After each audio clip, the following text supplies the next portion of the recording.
Inspiring interviews with today's top landlords. This is the Rental Income Podcast. And now, Dan Lane. Just because you live somewhere doesn't necessarily mean it's a good place to buy a rental property. And Zach, you recently figured this out. You live in Texas, but you bought a rental property in New York. Walk me through what happened. Where I'm at, a duplex would be about $400,000, and in New York, I was able to get it for $92,000. Zach put down 25% to buy this property, and obviously coming up with a 25% down payment on a $92,000 property is a lot easier than coming up with 25% on a $400,000 property. Plus, the returns on the cheaper property just made more sense. So on the show today, we're going to talk about Zach's purchase. We'll talk about how he found the area that he's investing in, how he researched and found a good neighborhood. We'll talk about how he found the property. We'll go over all of his numbers and find out how he's self-managing this property from halfway across the country. Joining us on the show today from Fort Worth, Texas is Zach Cray. We'll take a really quick break to thank our sponsors. We'll come right back and we'll talk to Zach. Do you have a number in mind for a certain monthly cash flow that you want to get to? Or maybe it's a certain net worth that you want to build to. Whatever your goal is, you don't need to figure out how to get there on your own. Jaylee Ridge from Ridge Lending Group is more than happy to work with you to show you how to get there. Jaylee is a longtime rental property investor, and she's also helped thousands of investors, both brand new and experienced, finance their rental portfolios. Here's how it works. Jaylee will work with you to help you figure out a realistic goal, and she'll put together a customized plan for you. As things change with either the market or with your personal financial situation, Jaylee will adjust the plan and she'll guide you to wherever it is that you want to go. The best part is there's no extra charge for this service. This is a free benefit of working with Jaylee Ridge and Ridge Lending Group. If you want to find out more or you're ready to get started today, reach out to Jaylee at ridgelendinggroup.com. That's RIDGE lendinggroup.com. NMLS 42056. Rental Income Podcast. Zach, so why did you pick New York? New York is really far from Texas. How did you end up buying a property so far away? It's actually where my wife's from, and all of her family still lives there. So it's an area I was familiar with. My wife's really familiar with. We've got connections, and that's why New York made sense for us. All right, that makes sense. So you have a network there so that you've got people to kind of put eyes on the property. So, were you familiar with the area in that you had been there a few times, I assume? Yes, yeah. Yep, I had probably about a dozen times, going up to visit for Christmas, Thanksgiving.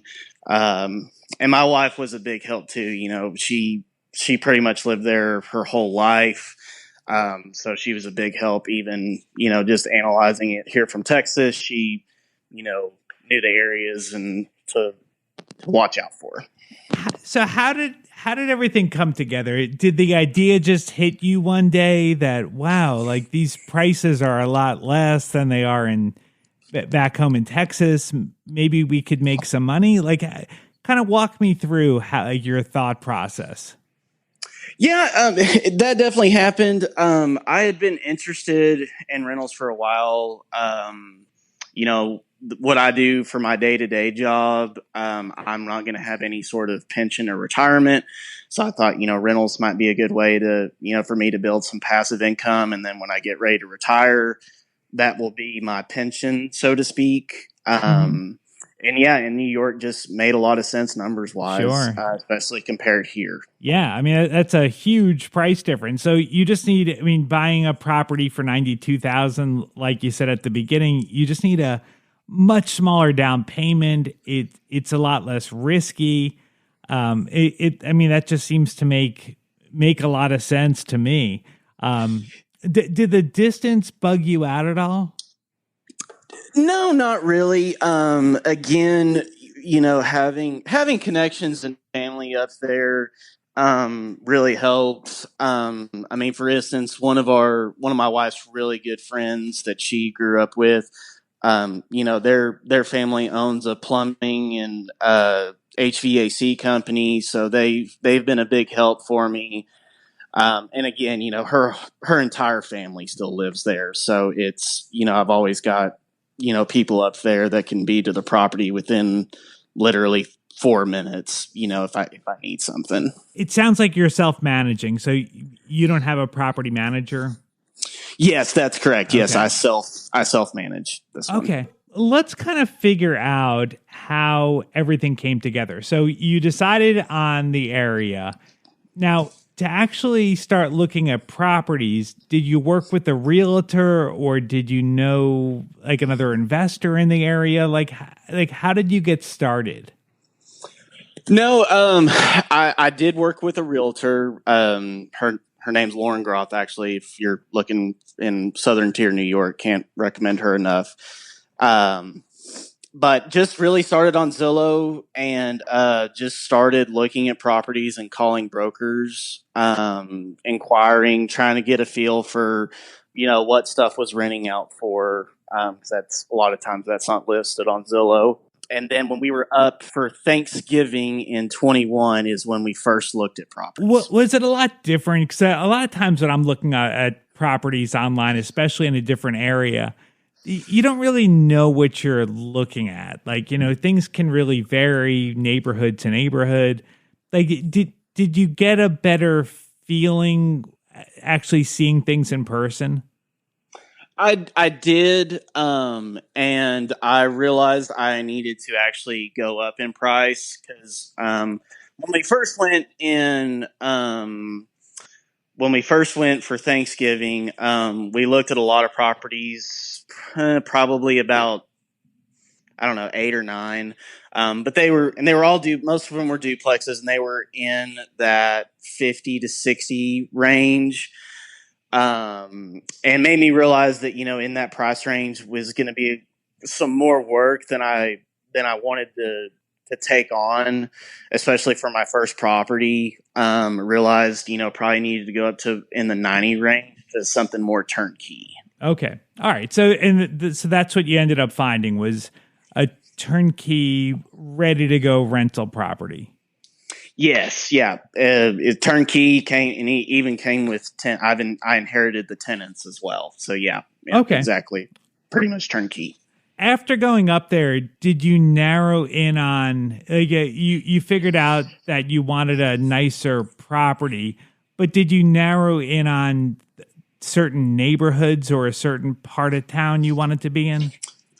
Not really, because even then, in the area that I'm in, I mean, it can vary drastically. So what I did, I just kind of kept my eye on the market, and I guess in February of this year, a broker actually put up several of his properties, and he took really good care of them and has good tenants. I called my realtor, and we scheduled some viewings, and then I flew up there to look at them. Okay, so you flew to New York before you even had it under contract, or before you had any of them? Okay, wow. Yes, I did. So did you just have a feeling that one of those properties was going to work? I did, and might have not been the best decision. Maybe should have had my realtor, look at them first and then see if I wanted to come up. But it did work out. So yeah. Yeah, I mean, it definitely worked out. But yeah, I mean, you could have maybe had a tour on FaceTime. Maybe she could have walked you through the property to give you an idea of what you were looking for. That might just be something to keep in mind in the future. But all right, so then you found a property. It looked good, and you made an offer that weekend? Yes. It was within just a few days we made an offer. Yeah. What was the property listed for? It listed for 95. Okay. And you offered 92? Well, we actually offered 89. They countered at 92, and we accepted the 92. And then did you do a home inspection when you got it under contract? Yes, I did. Yes. How did that come back? Came back like a regular, I guess, home inspection. The home is older, so there, some stuff that he, I guess, legally had to point out, but nothing, scary. The roof wasn't about to cave in or anything like that. And it actually worked out. The guy who did my inspection, he's actually a real estate investor too, in the area, and he point blank told me that it was a good investment. Oh, good. Okay. All right. So 92,000, it's a duplex. You had both tenants, both sides were filled with tenants? Yes, that's correct. What's the rent? Each side rents out for $850. $850. Okay, so $1,700 a month in rent for $92,000. Yes, that's a really good number. And so this is a good neighborhood. It's a good area. Yeah, decent. It's on a cul-de-sac.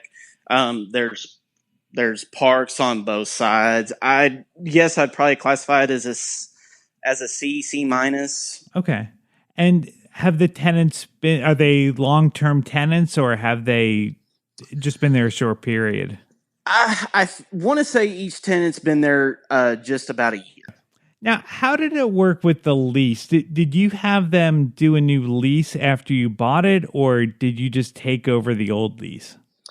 I took over their old leases. They've both recently expired, and I've put them on. They've each signed new leases, but when I first came on, I just inherited their lease. Okay. I just took over the leases. And are they regular cash paying tenants or Section 8? They're both Section 8. Okay. So, I mean, that's really kind of good in that you don't have to worry about rent collection. I'm sure they probably have to pay a small portion, right? One does and one doesn't. Okay. So, one of my tenants, he is responsible. I want to say his part's like $322 a month that he's directly responsible for. My other tenants, their rent is completely subsidized. So, it's a direct deposit and a check from one of the government entities there in New York. How was it getting that switched over from the old owner to you? Not too bad. Again, my realtor came in to be very, very helpful. She was very familiar with the Section 8 entity there. It was a little bit of paperwork, but nothing. It wasn't a nightmare. My checks came in. My checks came in when the first month's rent was due. So, didn't have to scramble to get the rent. All right, now let's talk about your loan real quick. So the purchase price was $92,000. You said you put down 25%. Yeah, I want to say with the down payment, closing costs, and then my home inspection, it was pretty much 30 grand total. 30 grand cash that you brought to the table. Okay. Correct. And how much is your monthly mortgage payment? It's $505. Okay. And that includes taxes and insurance? It does, yes. Okay. Do you have any other utilities that you pay, like water or trash pickup or anything? I pay for trash pickup, and I pay trash pickup, I pay sewer, and I pay to have the lawn mowed and snow removal in the winter. How do you budget for all that? I mean, really, right now, I'm not spending any of the money, any of the rent money collected on, on personal stuff. It's just strictly for the property. Okay. So I just, pay. Same with repairs. Just pay as needed. Okay. So So your $1,700 in rent comes in, you pay the mortgage for 505, and then whatever the utilities are, well, whatever the trash pickup is, whatever you spend on snow removal, you just pay that out of the rent for that month. Correct. Yes. After everything is paid, like if you were to take money out of it, how much do you think you profit every month? Summer is definitely more than winter because I pay $40 a week right now to have the grass mowed. But probably $900 a month. 900 profit. Okay. That's Yeah. awesome. That's awesome. Wow. All right. So are you gonna buy more of these, you think? Yes, that's the goal. Similar to quite a few of your other interviews, my goal is to eventually replace my W-2 income with rental income. Yeah. So I'm looking to short term goal is to get to at least 10. Yeah. I mean, I think that is really good. I mean, if you had 10 properties, maybe with that kind of cash flow, that's not gonna take very much. Now, of course, I mean, you're gonna have repairs and vacancy and all that, but you've got a lot of margin there. So yeah, I think that's really, really doable. How has it been as far as repairs? Have much come up? There have been a few things, and been some learning curves on my end. And when I say learning curve, the biggest thing is, like I paid to have a toilet unclogged and a burner replaced on a stove, separate units. Both times the issue just came up again, and I was better off just. I would have been just better off replacing it versus repairing it. But yeah, I have had a little bit of maintenance issues, but I've got I've porch roof going on this weekend, but I kind of anticipated that when I was originally looking at the property. I figured, it'd be about 3-4 grand of repairs, going in just so. Yeah, appliances are tough. As far as whether you should replace them or fix them. Was the stove really old? It was probably, I guess old for a stove. Probably I would guess 5, 6, 7 years. It already, when I bought the property, it had a burner missing on it, so that's what I called and paid like $200 to have replaced. Mm-hmm. Then, of course, just 2 weeks later, I get a text that, hey, our oven went out. So, and then I got on Lowe's, and it was only, I think I paid $700 total for new stove and burners. So I just, would have been better off just doing that from the get go. Yeah, I mean, it's hard to know because if you fix the burner and that was it, and nothing ever came up, you would have been better off just fixing the burner. But yeah, I mean, to put that money into repairs and then you end up buying a new one anyway, that's just kind of a waste of money. Dishwashers is something that I don't even mess with fixing. Do you have a dishwasher in the units? We do not have a dishwasher. Yeah, like dishwashers for me, you can buy them pretty cheap, and to fix them, it costs about the same as it does. So if you ever buy a property with a dishwasher, that's just something to keep in mind. Now, how about when you actually bought the property and you transitioned from the old landlord to you? Mm-hmm. How did you introduce yourself to the tenants? So when I toured the property, both tenants were actually home when we toured. So did get to meet them face to face. So that helped, but I got their cell phone numbers from they were on the old lease, and I just simply called and and introduce myself and just kind of let them know what was going on. One thing that's different about New York than Texas, I mean, here in Texas, we close in about 30 days, whereas New York, it took like 60 days to close. So did have a little bit of a buffering period, to just introduce myself and, but when we officially closed, I mean, both tenants already had my name, phone number, and everything. So has the distance been an issue at all? I mean, it sounds like everything's been pretty smooth. Like, have you ever wished that you could have just stopped by for something? No, not really. And the other thing too is, even if I was up there, I'm not a handy person whatsoever. So, I would still having to be asking other people to swing by to, to assess the problems. So no, it really hasn't been an issue at all. And I know that having the family connection at first gave you some comfort knowing that the family was close by.